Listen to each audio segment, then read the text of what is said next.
النبيين وعلى آله وأصحابه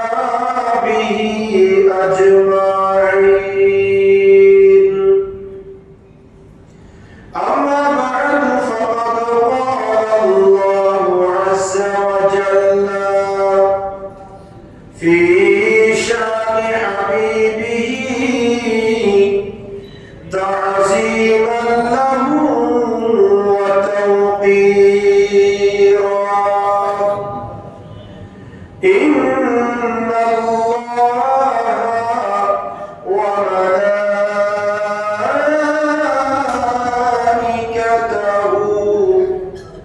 يصلون على النبي يا أيها الذين آمنوا صلوا عليه وسلموا تسليما. صلى الله على سيدنا محمد وآله وصحبه وسلم. صلى الله على سيدنا محمد وآله وصحبه وسلم. صلى الله على سيدنا محمد وآله وصحبه وسلم. أعوذ بالله من الشيطان الرجيم. بسم الله الرحمن الرحيم. شهر رمضان الذي أنزل فيه القرآن هدى للناس وبينات من الهدى والفرقان. صدق الله مولانا العظيم وبلغنا رسوله النبي الأمين ونحن على ذلك لمن الشاهدين والشاكرين والحمد لله رب العالمين. معزز محترم حضرات علماء کرام মুসল্লিয়ান ism Rahmani ওয়া রাহিমাকুমুল্লাহ, আমরা আল্লাহ সুবহানাহু ওয়া তাআলার নিঃস্বার্থ দরবারে লক্ষ কোটি শুকর আদায় করছি যে আল্লাহ পাকের অত্যন্ত দয়া এবং মেহেরবানিতে পবিত্র রমজান মুবারকের দ্বিতীয় জুমা নামাজ জুমাদের মহান লক্ষ্যে আল্লাহর মসজিদে আসার বসার সবাই একত্রিত হয়ে দুরূদ ও সালাম পাঠ করার সুযোগ আর তৌফিক যে আল্লাহ আমাদেরকে দান করেছেন তার দরবারে করছি আলহামদুলিল্লাহ। আর লক্ষ দুরূদ ও সালামের হাদিয়া প্রেরণ করছি সোনার মদিনায় সরকারে মদিনা সুরুর কলব সিনা আফতাব নবুয়ত শাহিনশাহ রিসালাত সুলতান মদিনা তাজদার ইলম সরকার দু আলম ইমাম আম্বিয়া মুহাম্মদুর রাসূলুল্লাহ সাল্লাল্লাহু তাআলা আলাইহি ওয়াসাল্লাম এর নূরি দরবার সোনার মদিনায় উচ্চ আওয়াজে আরেকবার করছি আলহামদুলিল্লাহ। মুহতারাম হাজিরিন, গত জুমায় আমরা রমজানুল মুবারকের ফজিলতের উপর আলোচনা শুনেছিলাম। একই ধারাবাহিকতায় যে রমজান মাসে আল্লাহ কোরআন নাযিল করেছেন সেই কোরআনের মর্যাদা, কোরআনের গুরুত্ব, কোরআন লাউহে মাহফুজের সম্পদ, এই কোরআনের আমিত্ব নিয়ে আলোচনা করব বিমাশিয়াতিল্লাহ বিইজনিল্লাহ ওয়া মা তাওফীকি ইল্লা বিল্লাহ। আল্লাহ সুবহানাহু ওয়া তাআলা ইরশাদ করেছেন কোরআনুল কারীমের সূরা আল-বাকারা 185 নম্বর আয়াতে কারীমা আপনাদের সম্মুখে তিলাওয়াত করেছি। এই আয়াতে কারীমায় আল্লাহ বলছেন শাহরু রমাদান আল্লাযী উনজিলা ফীহিল কুরআন। এই রমজান মাস এমন একটি সম্মানিত মাস যে মাসে আমি আল্লাহ পাক কোরআন নাযিল করেছি। সুবহানাল্লাহ। একটু পরে আলোচনায় আমরা জানতে পারবো শুধু কোরআন নয়, যত আসমানি কিতাব, যত সহিফা আল্লাহ সুবহানাহু ওয়া তাআলা নাযিল করেছেন সমস্ত সহিফাগুলা এই রমজান মাসে আল্লাহ নাযিল করেছেন। জোরে বলুন সুবহানাল্লাহ। আল্লাহ কেন কিতাব নাযিল করেছেন তার জবাবে আল্লাহ রাব্বুল আলামিন বলছেন সূরা ইব্রাহিমের শুরুতে, আমার আল্লাহ বলেন কিতাবুন আনসালনাহু ইলাইকা লিতুখরিজান নাসা মিনাল যুলুমাতি ইলান নূর। আল্লাহ বলেন বান্দা এই কিতাব নাযিল করেছি, এই কোরআন আমি আল্লাহ নাযিল করেছি লিতুখরিজান নাসা মিনাল যুলুমাতি ইলান নূর, মানুষকে অন্ধকার থেকে আলোর দিকে আনার জন্য, জাহান্নামের রাস্তা থেকে জান্নাতের রাস্তায় আনার জন্য, মানুষকে সৎ পথে পরিচালনা করার জন্য আমি আল্লাহ সুবহানাহু ওয়া তাআলা এই কিতাব বান্দার উপর নাযিল করেছি। সুবহানাল্লাহ। এই কিতাব নাযিল করেছেন আল্লাহ মানুষকে। এই কিতাব যারা অনুসরণ করবে, এই কোরআন যারা অনুসরণ করবে, তারা অন্ধকার থেকে আলোর পথে আসবে, তারা জাহান্নাম থেকে জান্নাতের পথে আসবে, তারা ইহদিনাস সিরাতাল মুস্তাকিমের উপর থাকবে, তারা দুনিয়াতে ইজ্জত সম্মান পাবে, আখিরাতের জমিনে নাজাত পাবে। সুবহানাল্লাহ। শুধু তাই নয়, আমার নবী, আমরা জানি আমার নবী একটা ভাষণ দিয়েছিলেন। আল্লাহর নবী ওয়াজ করতেন কম, কথা বলতেন কি কম, অমুক্তসর। আমরা তো ঘন্টার পর ঘন্টা আলোচনা করি, যে আলোচনায় কোনো ফায়দা আসে না, কিন্তু আল্লাহর নবী কথা বলতেন একবারে কম সময়, 2-4-5 মিনিট 10 মিনিট, যাতে করে সাহাবায়ে কেরাম সহজে আয়ত্ত করে নিতে পারে এবং বিরক্তি না হয়। এই জন্য আল্লাহর নবী শুধুমাত্র লম্বা একটা ভাষণ দিয়েছিলেন। সেই ভাষণের নাম কি? বিদায় ভাষণ। সুবহানাল্লাহ। সেটা কিসের ভাষণ? একমাত্র লম্বা ভাষণ দিয়েছেন আমার নবী আরাফাতের জমিনে জবলে রহমতের পাদদেশে, জবলে রহমতের উপর দাঁড়িয়ে আমার নবী একটা ভাষণ দিয়েছিলেন, লম্বা ভাষণ। সেই ভাষণের মধ্যে আল্লাহ রাসূল আমাদের জন্য দিক নির্দেশনা দিয়েছেন যে কোরআন মতে যদি আমার উম্মতেরা তোমরা চলো তাহলে তোমরা সফল হবে। সুবহানাল্লাহ। তোমরা কি হবে? সফল হবে। আল্লাহ বলছেন, আল্লাহ রাসূল হাদিসে পাকের মধ্যে তার বয়ান দিয়েছেন, قال رسول الله صلى الله عليه وسلم تركت فيكم أمرين لن تضلوا ما تمسكتم بهما كتاب الله وسنة رسوله كما قال عليه الصلاة والسلام।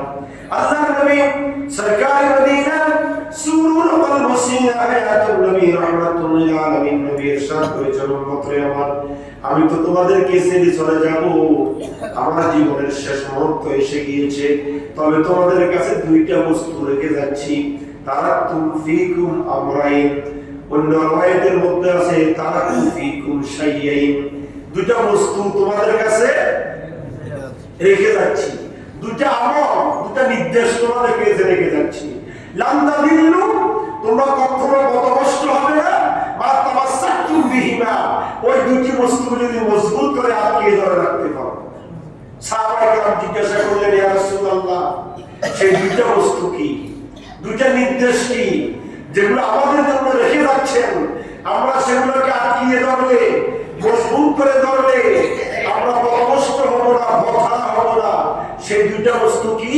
আল্লাহ রাসূল বলেছেন কিতাব আল্লাহি ওয়া সুন্নাত রাসূলিহি। একটা হচ্ছে আমার উপর নাযিলকৃত বিজ্ঞানময় আল কোরআন, আর একটা হচ্ছে আমি রাসূলের প্রসূতিপুত্র হায়াতে জিন্দেগি রেখে যাওয়া বাক্য, আলাপ, আলোচনা, হাদিস। এই দুইটা বস্তু তোমাদের কাছে রেখে যাচ্ছি, এই দুইটা যদি তোমরা আঁকড়ে মজবুত করে ধরে রাখতে পারো, তোমরা কখনো পথভ্রষ্ট হবে না। সুবহানাল্লাহ। শুধু তাই নয়, আল্লাহ নবী রাহমাতুল লিল আলামিন উম্মতের জন্য এই দুইটা বস্তু রেখে গিয়েছেন এবং পূর্ব আভাস দিয়ে দিয়েছেন যে উম্মতে আমার, যদি এই দুইটা বস্তুকে তোমরা আঁকড়ে মজবুত করে ধরে রাখতে পারো, তোমরা কি হবে না? পথভ্রষ্ট হবে না।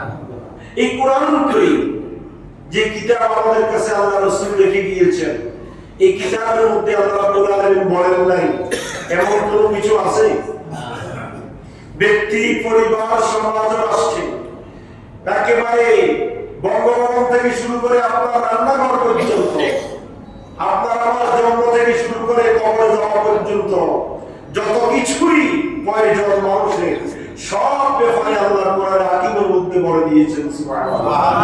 কোরআনকে যদি প্রশ্ন করি, কোরআন তুমি কার পক্ষ থেকে নাযিল হয়েছো, কোরআন আপনাকে আমাকে জানাই দিবে তানজিলুন মির রাব্বিল আলামিন, আর মহান রব, মহান আল্লাহর পক্ষ থেকে নাযিল হয়েছে। সুবহানাল্লাহ। কোরআনকে যদি জিজ্ঞাসা করি, কোরআন তুমি কোথায় ছিলে, তখন কোরআন জানাই দিবে বাল হুয়া কুরআনুন মাজিদুন ফি লাওহিন মাহফুজ, আমি কোরআন লৌহে মাহফুজের মধ্যে সংরক্ষিত ছিলাম। সুবহানাল্লাহ। যদি কোরআনকে যদি জিজ্ঞাসা করি, কোরআন তুমি আল্লাহর পক্ষ থেকে নাযিল হয়েছো, লৌহে মাহফুজের মধ্যে সংরক্ষিত ছিলে, তুমি কার মাধ্যমে দুনিয়াতে এসেছো, তখন কোরআন আপনাকে আমাকে জানাই দিবে নাযালা বিহি রূহুল আমিন, আমি জিবরিল আমিন ফেরেশতার মাধ্যমে দুনিয়ার জমিনে এসেছি। বলুন না সুবহানাল্লাহ।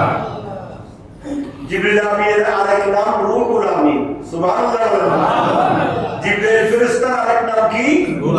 রূহুল আমিন। আমি রূহুল আমিন ফেরেশতা, ফেরেশতাদের সরদার জিবরিল আমিনের মাধ্যমে দুনিয়ার জমিনে এসেছি।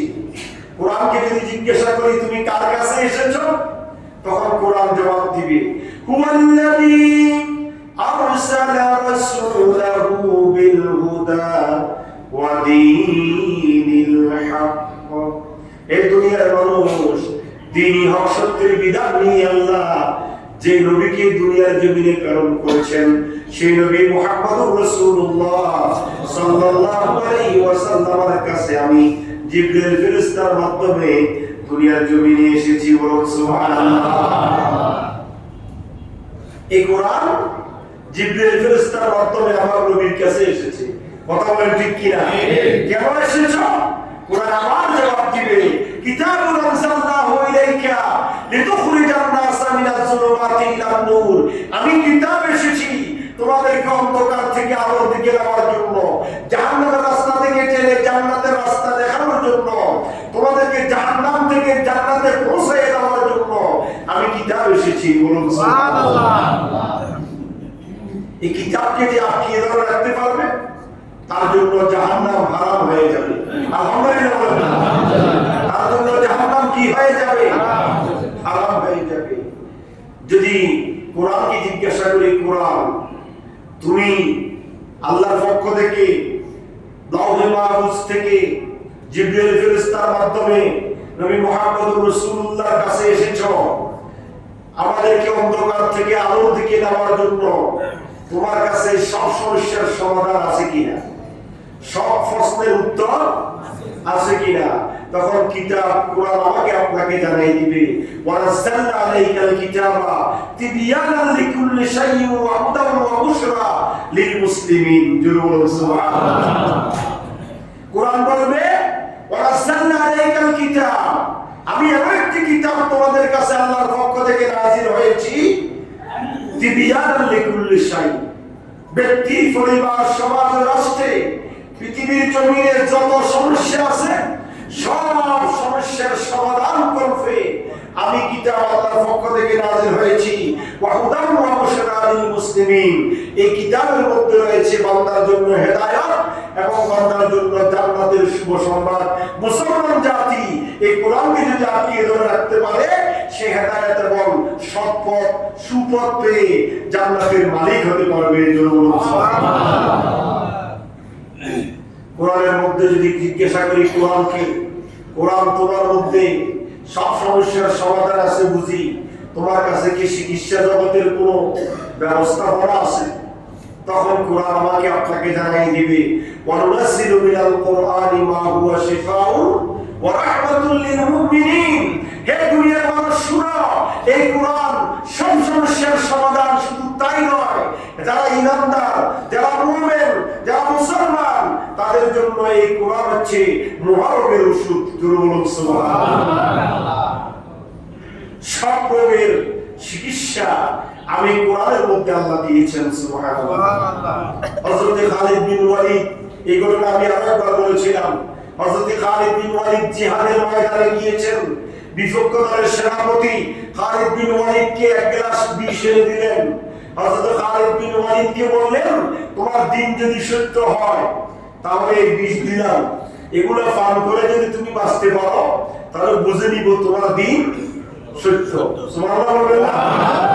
খালিদ বিন ওয়ালিদ চিন্তা করলো, এসেছি জিহাদের ময়দানে, শরীরে সেনাপতির ইউনিফর্ম, হাতে আল্লাহ তরবারি, এই অবস্থায় যদি পিছপা হই তাহলে ইসলামের বড় ক্ষতি হয়ে যাবে।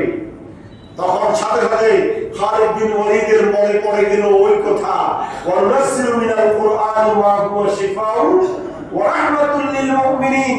কুরআন তো বলেছে মুমিনের জন্য এই কুরআন শিফা, তাহলে আমি তো ঈমানদার, আমি তো নবীর উম্মত, তাহলে আমি কেন পিছপা হব? হযরত খালিদ বিন ওয়ালিদ বিপক্ষ দলের সেনাপতির হাত থেকে বিষের বোতলটি নিলেন, একবার সূরা ফাতিহা পড়ে ওই বিষের মধ্যে ফুঁক দিয়ে ডক ডক করে সবার সামনে বিষগুলা পান করে ফেললেন। হযরত খালিদ বিন ওয়ালিদ বলছে, খোদার কসম করে বলছি, যখন আমি সূরা ফাতিহা তেলাওয়াত করে ওই বিষের মধ্যে ফুঁক দিয়ে বিষগুলা খেয়ে ফেলেছি, আমার কাছে মনে হয় যেন আমার শক্তি আরো দ্বিগুণ হয়েছে। বিপক্ষ দলের সেনাপতি অবাক হয়ে গেলেন। একটু বিষ খেলে মানুষ মৃত্যুর সাথে পাঞ্জা লড়ে, আর এত বড় এক গ্লাস বিষ দিলাম, ফান করে তার শক্তি আরো বেড়ে গেল। তখন খালিদ বিন ওয়ালিদ প্রমাণ করে দিলেন যে কোরআন হচ্ছে সত্য, দ্বীন ইসলাম সত্য, এবং আল্লাহর কোরআনের ভিতর সব রোগের সমস্যার সমাধান, সবকিছুর শেফা আল্লাহ কোরআনের মধ্যে দিয়ে দিয়েছেন। সুবহানাল্লাহ। কোরআনকে প্রশ্ন করি, কোরআন তোমার কাছে তো সব সমস্যার সমাধান আছে, তোমার ফলে তোমাকে বাদ দিয়ে পৃথিবীর জমিনে চলার জন্য নতুন কোন বিধান প্রয়োগ করার প্রয়োজন আছে কিনা, নতুন কোন আপনার সিলেবাসের প্রয়োজন আছে কিনা, তখন কোরআন আপনাকে আমাকে জানাই দিবে, আল-ইয়াওমা আকমালতু লাকুম দীনাকুম ওয়া আতমামতু আলাইকুম নি'মাতি ওয়া রাদিতু লাকুমুল ইসলাম দীনা। কোরআন আপনাকে আমাকে জানাই দিবে, এই যে কোরআন আমার উপর নাযিল হয়েছে, আল্লাহ বলছেন এই কোরআন ইতমাম হয়েছে, একমাল হয়েছে, কমপ্লিট কোড অফ লাইফ, ব্যক্তি, পরিবার, সমাজ, রাষ্ট্রের জন্য যত বিধানের দরকার সব বিধান এই কোরআনের মধ্যে আল্লাহ এক করে দিয়েছেন। মানুষের জন্য নতুন কোন বিধান প্রয়োগ করে এই কোরআনের বাহিরে সমাজ ব্যবস্থা চলার জন্য, রাষ্ট্র ব্যবস্থা চলার জন্য, পরিবার চলার জন্য, ব্যক্তি বিশেষ চলার জন্য নতুন করে আইন প্রয়োগের প্রয়োজন নাই। সব বিধান এই কোরআনের মধ্যে আল্লাহ জমা করে দিয়েছেন।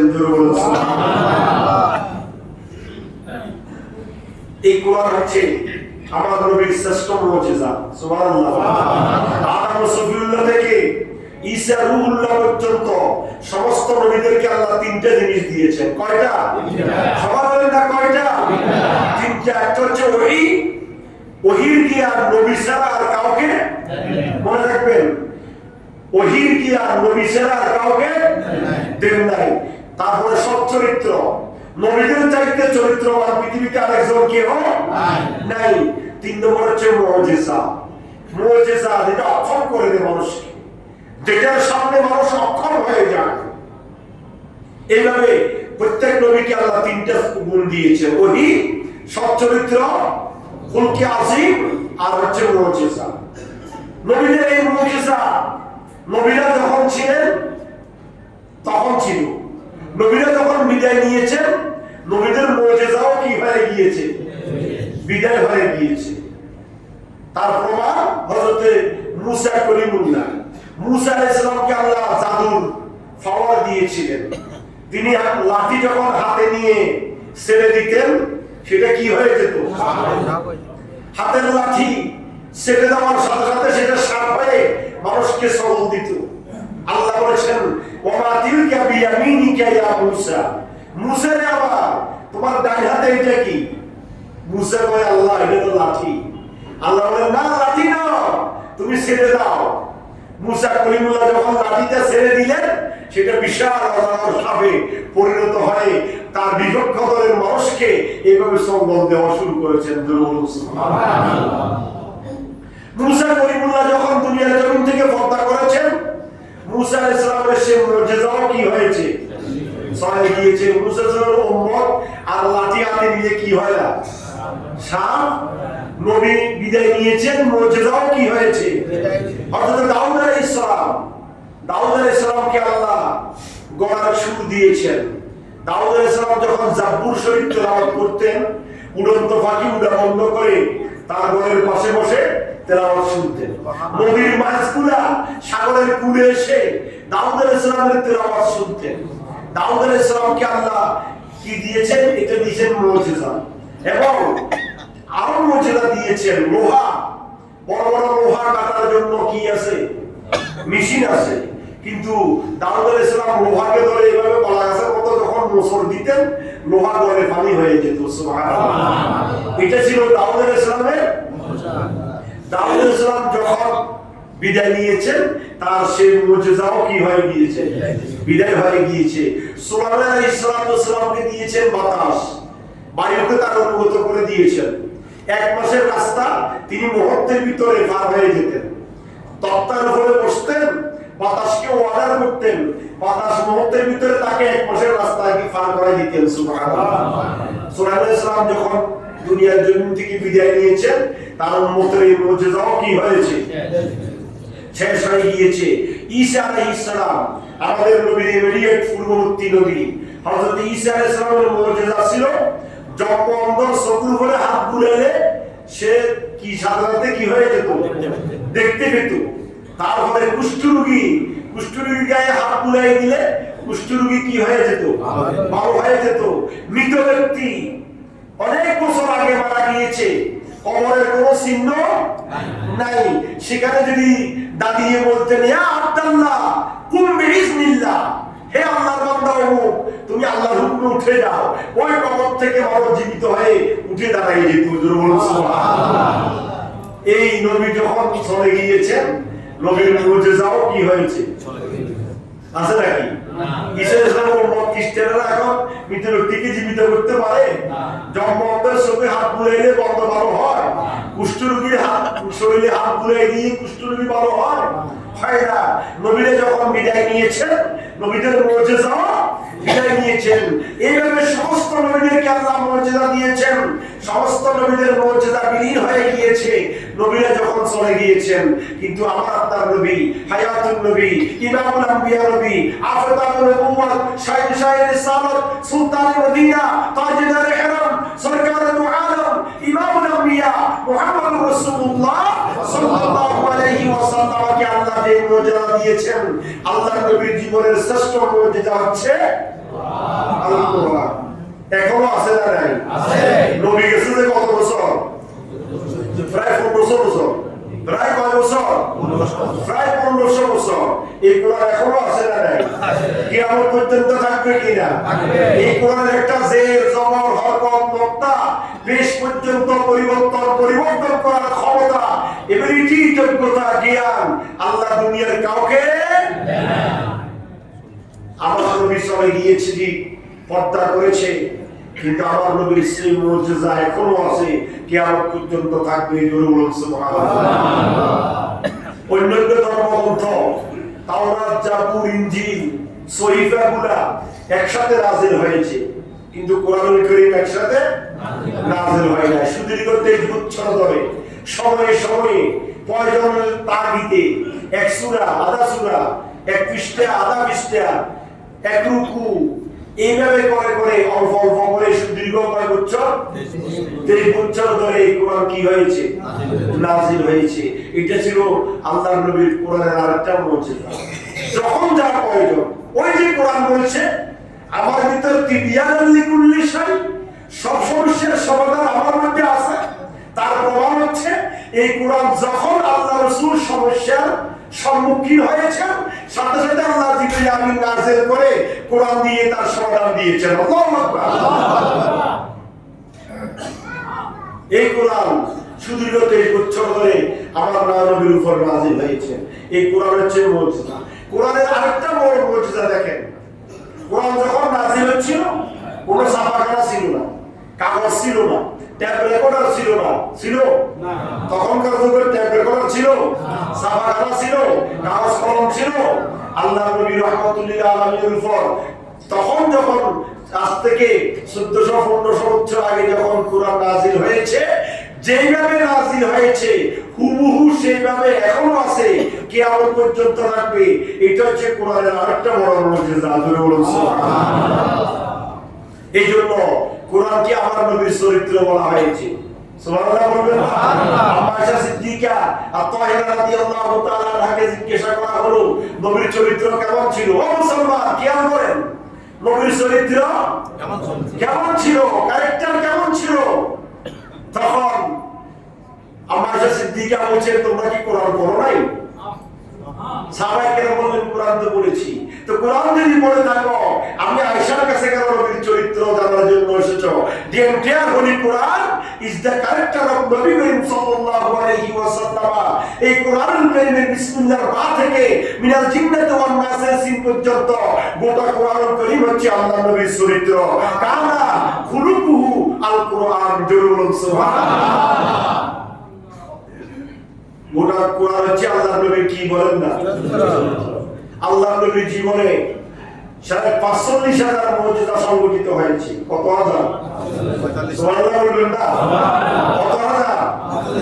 45,000 মুজিজা সংঘটিত হয়েছে। আমার নবীর জীবনের শ্রেষ্ঠ মুজিজা হচ্ছে এই কোরআন।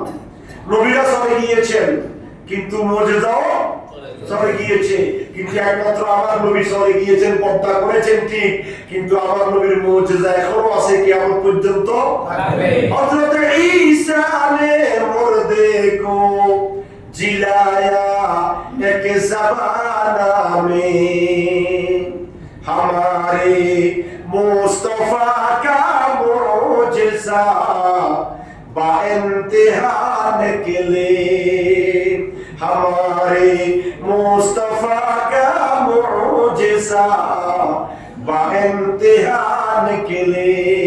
কবি বলছেন, শুনো, নবীরা এসেছেন, মুজিজা নিয়ে এসেছেন, নবীরা চলে গিয়েছেন, মুজিজা চলে গিয়েছে, কিন্তু এমন একজন নবী আমরা পেয়েছি যিনি দুনিয়ার জমিন থেকে পর্দা করেছেন 1500 বছর আগে।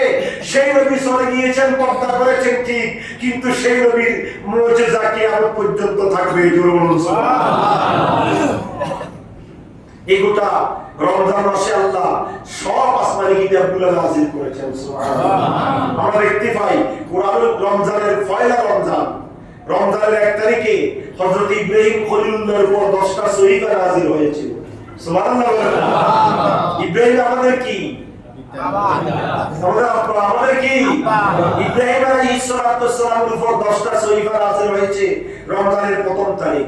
5ই রমজান হযরত শীশ আদম আলাইহিস সালামের সন্তান হযরত শীশ আলাইহিস সালামের উপর 50টা সহিফা নাযিল হয়েছে। 6ই রমজান হযরত মূসা আলাইহিস সালামের উপর তাওরাত নাযিল হয়েছে। 10ই রমজান হযরত আদম আলাইহিস সালামের উপর 10টা সহিফা নাযিল হয়েছে। 13ই রমজান হযরত ঈসা আলাইহিস সালামের উপর ইনজিল নাযিল হয়েছে। 18ই রমজান হযরত দাউদ আলাইহিস সালামের উপর জাবুর নাযিল হয়েছে। 21ই রমজান হযরত ইদ্রিস আলাইহিস সালামের উপর 30টা সহিফা নাযিল হয়েছে। আর 26শে রমজান দিবাগত রাত্রিতে আমার আপনার নবী, হায়াতুন নবী, ইমামুল আম্বিয়া নবী, নবীদের নবী মুহাম্মদুর রাসূলুল্লাহ সাল্লাল্লাহু আলাইহি ওয়াসাল্লামের উপর বিজ্ঞানময় মহাগ্রন্থ আল কোরআনে হাকিম নাযিল হয়েছে। এতে আমরা খুশি না বেজার? খুশি। এই রমজান আমরা পেয়েছি, এর চাইতে বড় নিয়ামত আরেকটা আছে নাকি? আল্লাহ আমাদেরকে জীবনে বারবার রমজান পাওয়ার তৌফিক দান করো, আমিন। আমাদের কত আপনজন ছিল গত রমজানে, ছিল এই রমজানে নাই। আল্লাহ আমাদেরকে নেখায়াত দান করো, আমরা যেন জীবনে বারবার রমজান পাই। আমার ওই উম্মত ভাগ্যবান, ওই উম্মত সৌভাগ্যবান যে উম্মত রমজান পেল আর নিজের জীবনের সব গুনাহগুলো মাফ করে নিতে পারলো। ওই উম্মতের মতো একটা উম্মত পৃথিবীর জমিনে আরেকজন নাই। আর জীবন মত রমজান পেল, কিন্তু জীবনের গুনাহ মাফ করে নিতে পারবো না, তার জন্য বদবক্ত উম্মত পৃথিবীর জমিনে আরেকটা নাই। এই কোরআনের উদ্দেশ্য কি? আজকে আমরা কোরআন থেকে অনেক দূরে, কথা বলেন ঠিক কি না? আজকে আমরা কোরআন থেকে অনেক দূরে। একজন হিন্দু কবি ছিল, যিনি ভারতের নবম রাষ্ট্রপতি ছিলেন। ভারতের নবম রাষ্ট্রপতি হিন্দু কবির নাম কি? দয়াল শঙ্কর পণ্ডিত শর্মা। দয়াল শঙ্কর পণ্ডিত শর্মা, সে ছিল ভারতের নবম রাষ্ট্রপতি। সে একজন হিন্দু কবি। সে আফসোস করে বলছে মুসলমানদেরকে, আজকে এই কোরআন কি মুসলমানের উপর নাযিল হয়েছে নাকি হিন্দু বৌদ্ধের উপর নাযিল হয়েছে? আমাদের ধর্মগ্রন্থের নাম কি? কিন্তু এই কোরআন আমরা রিসার্চ করি না। আমাদের ছেলেরা কোরআন পড়তে পারে না, কিন্তু ইংরেজি পড়তে পারে। আমাদের ছেলেরা সায়েন্স, বায়োলজি, কেমিস্ট্রি, ফিজিক্স এগুলো পারে, কিন্তু কোরআন এত সহজ শব্দ কোরআন পড়তে পারে না। এই জন্য দয়াল শঙ্কর পণ্ডিত শর্মা ওরা আফসোস করে বলছেন, কোরআন হলো আমল এবং মানার কিতাব, কিন্তু ওরা আফসোস আর তোমরা সেটাকে বানিয়েছো দোয়ার কিতাব। শুধু কোরআন পড়ে দোয়া করে হুজুর, কিন্তু আমল করতে হবে, মানতে হবে, সেটা ডাকেরি মুসলমান নেই। একদম হিন্দু কবি কি বলছে শুনেন, বলেছে কোরআন হলো আমল এবং মানার কিতাব, আর মুসলমানরা সেটাকে বানিয়েছে দোয়ার কিতাব। কোরআন হচ্ছে বুঝার কিতাব, আর মুসলমানরা সেটাকে বানিয়েছে গড়গড় করে পড়ার কিতাব। 33 জিবির 5 জিবি কি 5 জিবি কে হার মানায় এই কোরআন তেলাওয়াত করা হয়। কথা বলেন ঠিক কি না? কিন্তু কোরআন তেলাওয়াতের ক্রাইটেরিয়া আছে না নাই? আছে। কোরআন তেলাওয়াত তিন সিস্টেমে কোরআন তেলাওয়াত করা যায়। তারতিল, তাকবীর, হদর। তারতিল, তাকবীর, হদর, এই 3 আয়াত সিস্টেমে কোরআন তেলাওয়াত করতে হবে। এই 3টার বাইরে আর কোরআন তেলাওয়াত করলে কোরআন তেলাওয়াত হবে না। রুব্বা কারিল কোরআন ওয়াল কোরআন ইয়ারআহু, এমন কিছু ফাটক আছে যে এই ফাটককে কোরআন লানত দিবে কিয়ামতের ময়দানে। নাউজুবিল্লাহ। ওই তুলনায় আলহামদুলিল্লাহ আমাদের মসজিদে ভালো আছে। আমার মুসল্লিরা বলে হুজুর কোরআন হাফেজরা পড়ে যে বুঝে যায়, কিন্তু কিছু কিছু মসজিদে খবর নেই 2 পারা পড়ে 1 ঘন্টার ভিতরে শেষ। 20 রাকাতে 2 পারা 1 ঘন্টার ভিতরে তেলাওয়াত শেষ। কি পড়ে? ইয়া আপনার তারা মুছারা আর সুতরা কিছু বুঝে না। কিন্তু এই কোরআন 33 জিবি এর রাউন্ডে দ্রুত গতিতে পড়ার কিতাব নয়। এই কোরআন হচ্ছে বুঝার কিতাব, কিন্তু আমরা সেটাকে মানেছি গড়গড় করে তেলাওয়াতের কিতাব। কথা বলেন ঠিক কি না? দয়াল শঙ্কর পণ্ডিত শর্মা বলছেন শুধু তাই নয়, কোরআন হলো জীবিত মানুষের জীবন পরিচালনার কিতাব, আর আমরা সেটাকে বানিয়েছি মৃত মানুষের লিখিত ঘোষণার কিতাব। কোরআন হচ্ছে জ্ঞানীদের কিতাব, আর আমরা সেটাকে ছেড়ে দিয়েছি অজ্ঞদের হাতে। রাষ্ট্র চলবে কোরআন মতে। রাষ্ট্র চলবে কি মতে? আরে কোরআন বুঝবে আলেমেরা, কিন্তু কোরআনের যিনি আগামাতা বুঝে না তিনি রাষ্ট্র পরিচালনা করে, রাষ্ট্রপ্রধান ক্ষমতায় আসে। এমপি মন্ত্রী থেকে শুরু করে যত উচ্চ লেভেলের আছে তাদের সাথে কোরআনের সাথে কোনো সম্পর্কই নাই। কথা বলেন ঠিক কি না? দয়াল শঙ্কর বলছেন শুনো, কোরআন এসেছে গোটা সৃষ্টি জগৎকে জ্ঞান দেওয়ার কিতাব, আর তোমরা সেটাকে বানিয়েছো মাদ্রাসার তাকে ঢুকিয়ে রাখার কিতাব। আমরা মনে করি আলমিনের উপরে তাকের ভিতরে সুন্দর করে দুরজাত দিয়ে বেড়াই রাখার কিতাব হচ্ছে কোরআন। না যাওয়া যাবে না, শোয়া যাবে না। কেউ মারা গেছে হুজুর কি না কিন্তু লড়া তুই লড়া তো কি বুঝবে যে দৈত্য ডরা কোরআন ডরে। কথা বলেন ঠিক কি না? তারপরে দয়াল শঙ্কর বলেছেন কোরআন মানব জাতিকে জীবিত করার কিতাব, আর তোমরা সেটাকে বানিয়েছো মানুষের মৃত্যুর পরে বকশিশ দেওয়ার কিতাব। আমরা মনে করি মানুষ মারা গেলে একটু কোরআন তেলাওয়াত করে বকশিশ দিলে মনে হয় এটাই শুরু হওয়া, আর কিছু লাগবে না। এই জন্য ডক্টর দয়াল শঙ্কর পণ্ডিত শর্মা বলছেন শুনো এ মুসলমান জাতি, তোমরা কোরআনের সাথে কি ব্যবহার করছো? আজকে কোরআনের সাথে যারা ভালো ব্যবহার করেছেন তারা পণ্ডিত হয়েছেন। হিন্দুরা কোরআন সম্পর্কে বুঝে, কিন্তু আমরা মুসলমান তা বুঝি না। তার প্রমাণ কি? তার প্রমাণ হচ্ছে doctor Maurice Bucaille. Doctor Maurice Bucaille সে ছিল খ্রিস্টান ধর্মের অনুসারী। সে বলে আমি আমার ধর্মগ্রন্থ বাইবেলকে আমি রিসার্চ করেছি, রিসার্চ করার পরে আমি কোরআন করিম নিয়ে বসলাম। কি নিয়ে বসেছি? কোরআন নিয়ে। ডক্টর মরিস বুখারী বলছেন কোরআন নিয়ে এই উদ্দেশ্যে বসেছি, কোরআনের ভিতরে যে ভুলগুলো আছে ওই ভুলগুলো জাতির সামনে ওপেন করে দিই। ডক্টর মরিস বুখারী বলছেন আমি কোরআন নিয়ে বসেছি, কোরআনের ভুল মানুষের সামনে উপস্থাপন করব। এই চিন্তা চেতনা নিয়ে যখন আমি কোরআন নিয়ে বসলাম, কোরআন কারীমের বিসমিল্লাহ বা থেকে শুরু করে যত কোরআনের গভীরে প্রবেশ করি তত কোরআন কারীমের আয়নার সামনে আমার ভুলগুলো ধরা পড়ছে। জোরে বলুন সুবহানাল্লাহ। ডক্টর মরিস বুখারী বলছেন বিসমিল্লাহ বা থেকে মিনাল জিন্নাতি ওয়ান নাসের সিন পর্যন্ত গোটা কোরআন আমি রিসার্চ করে আমি এটা বলতে বাধ্য হয়েছি বাইবেল নয়, ইনজিল নয়, তাওরাত নয়, জাবুর নয়, অন্যান্য সহিফা নয়, একমাত্র কোরআন কারীম হচ্ছে সব সমস্যার সমাধান। এই কোরআন যদি বিসমিল্লাহ বা থেকে মিনাল জিন্নাতি ওয়ান নাসের সিন পর্যন্ত মানুষ অনুসরণ করতে পারে, ব্যক্তিতে, পরিবারে, সমাজে, রাষ্ট্রে, গোটা পৃথিবীর জমিনে শান্তি আর শান্তি কায়েম হবে একমাত্র কোরআনের মাধ্যমে। জোরে বলুন সুবহানাল্লাহ।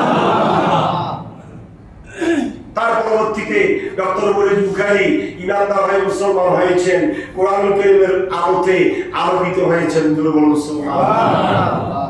আমাদের দেশে মুসলমান কত পার্সেন্ট?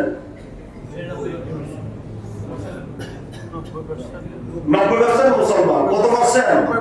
90 বাদ দিলাম, এখন তো বাড়ে। মুসলমান যেরকম বাড়ে হিন্দু বাড়েন না, নাকি বলতেছে না? 85% দিলাম। কত পার্সেন্ট মুসলমান বলেন না? 85% মুসলমান। কোরআন বিজয়ের জন্য আমাদের দরকার 51%। কোরআন বিজয় হওয়ার জন্য দরকার কত পার্সেন্ট? একজনের ভোট হয় দেখেন না, ভোট হয় একজনে যদি প্রতিদ্বন্দ্বী, একজনে যদি 50টা হয়, আর একজনে যদি 51টা হয়, তাহলে সে কি নির্বাচিত? কয়টার কারণে? তো আমাদের কোরআন জয়ী হওয়ার জন্য, কোরআন পৃথিবীর জমিনে কামিয়াব হওয়ার জন্য আমাদের দরকার 51% মুসলমান। কথা বলেন ঠিক কিনা? আরো 34% মুসলমান বেশ আছে, আছে না নাই? 85% এর ভিতরে 51% যদি আমাদের প্রয়োজন হয়, 51% এর পরে 85% পর্যন্ত আরো কত পার্সেন্ট? 34% মুসলমান আরো বেশ আছে, আছে না নাই? কিন্তু আমাদের সমাজে কোরআন আছে না। এই কোরআনে মদকে হারাম করেছে, আমাদের জনপদে মদ হারাম। এই কোরআনে জেনাকে হারাম করা হয়েছে, আমাদের জনপদে পতিতালয় দ্বারা জানাবে বিচার, বেহায়াপনা, নির্লজ্জপনা চলছে। এই কোরআনে সুদকে হারাম করেছে, আমাদের জীবন ব্যবস্থায় সমাজ ভিত্তিক আমাদের সমাজটা সুদে ভরপুর। এই কোরআনে ঘুষকে হারাম করেছে, আর আমাদের প্রত্যেকটা রন্ধ্রে রন্ধ্রে ঘুষ। এই কোরআনে দুর্নীতি হারাম করা হয়েছে, আমাদের সমাজের প্রত্যেক সেক্টরে দুর্নীতি ভরপুর। কথা বলেন ঠিক কি না? আমরা কোথায় কোরআন মানলাম? কোথায় আমরা কোরআন অনুসরণ করলাম? কোথায় আমাদেরকে কোরআন নাজাত দিবে? সুতরাং এই রমজান এসেছে কোরআন নাজিলের মাস। এই কোরআনকে যদি আমরা আঁকড়ে ধরে রাখতে পারি, কোরআন মতো যদি আমরা আমাদের জীবন পরিচালনা করতে পারি, তাহলে আমরা কামিয়াব। কথা বলেন ঠিক কি না? আমাদের রাষ্ট্রে অশান্তি থাকবে না, সমাজে অশান্তি থাকবে না, সমাজে দুর্নীতি থাকবে না, সুদ ঘুষ থাকবে না, হালাল হারাম ডিফারেন্স করে চলবে, বৈধ অবৈধ ডিফারেন্স করে চলবে। কিন্তু আমাদের সমাজে সেই ব্যবস্থাপনা আছে নাই। আমরা কোরআন থেকে অনেক দূরে, আমাদের রাষ্ট্রীয়ভাবে কোরআনের অবস্থা নাই। কোরআনের কথা বললে মৌলবাদী বলে উড়াই দেওয়া হয়। হুজুর যদি রাষ্ট্রপ্রধান সে পদে যাইতে চায়, হুজুরকে ধরে নামাই দেওয়া হয়। কোরআন বুঝলে কি হুজুরে নাকি পালে? কথা বলেন। ইংরেজি শিক্ষিত কোরআন বুঝবে নাকি হুজুরে বুঝবে? হুজুর কথা বলে আমার জন্য দিচ্ছেন না আপনি। তো সমাজে কোরআন কিভাবে চলবে? রাষ্ট্রের ভিতরে কোরআন কিভাবে চলবে? সুতরাং আসুন আমরা সবাই তালে ঠিক, তালে মাথা কেমনে পাওয়া? হ্যাঁ, যাতে মাথা তালে ঠিক। ওই ইসলাম করি আমরা কি করি ফেলি, জীবন দিয়ে ফেলি। যখন নির্বাচন আসে ওই পর্যায়ে উল্টো হতে। কথা বলেন ঠিক কিনা? তখন আর ইসলামের কথা চিন্তায় থাকে না, তখন টাকা যার বড়তা। আমরা টাকার পিছনে আমাদের জীবনের মূল্যবান একটা সম্পদ বিক্রি করে ফেলি। কিন্তু যদি আমরা সবাই ঐক্যবদ্ধ হয়ে 85% মুসলমানের এই দেশে আমরা মুসলমান হয়ে যদি আমরা কোরআনের উপর আমাদের জীবন পরিচালনা করতে পারি, মুসলমানকে আমরা সিংহাসনে বসাই, রাষ্ট্রপ্রধানে বসাই, আলেমকে যদি বসাই, এই দেশ সোনার দেশ হবে, এই দেশ কোরআনের দেশ হবে। এই দেশে অন্যায় থাকবে না, সুদ থাকবে না, ঘুষ থাকবে না, দুর্নীতি থাকবে না, হারাম থাকবে না, জেনা ব্যভিচার থাকবে না, প্রতিরোধ থাকবে না। আর সে আজকে মুহূর্তে মুহূর্তে প্রতিটা এলাকাতে দর্শন চলছে, ঠিক কিনা? এই দর্শনের শাস্তি তাদের কোমর পর্যন্ত মেরে, কোমর পর্যন্ত গেড়ে ফাতর মারা, এটা কি ইসলাম করবে নাকি অনিসলামিক দলে করবে? ইসলাম তো নাই ক্ষমতায়, করবে কারা? আপনি কোরআন চান, কোরআনের রঙে রঙিন হতে চান, কিন্তু কোরআনওয়ালাকে ক্ষমতায় বসান না। কোরআনওয়ালা ক্ষমতায় বসান, এটা আপনি চান না। আপনি চান তো চোর ডাকাত ফান্ডা গুন্ডা, যে বেশি খাইতে পারে, মাস্তানি করতে পারে, তাকে আপনি ক্ষমতায় বসাই দিলেন, তার পিছনে আপনি গুড়গুড় গুড়গুড় করে ঘুরতেছেন। কিন্তু তখন সমাজের অন্যায়, অবিচার পথে, খারাপ পথে ধাবিত হচ্ছে। কোরআনের আইন নাই, কোরআন সম্পর্কে মানুষ অজ্ঞ। সুতরাং আসুন আজকে রমজানুল মুবারকের দ্বিতীয় জুমায় আমরা কোরআনের আহ্বান করি, আমরা যেন সবাই কোরআন মতে চলতে পারি, কোরআনের রঙের জীবনকে রঙিন করতে পারি, কোরআন মতে আমাদের ব্যক্তি, পরিবার, সমাজ ও রাষ্ট্র যেন পরিচালনা করতে পারি। আল্লাহ যেন আমাদের সবাইকে তৌফিক দান করে। আমিন। আসসালামু আলাইকুম ওয়া রাহমাতুল্লাহি ওয়া বারাকাতুহু। দাঁড়িয়ে যান, সামনের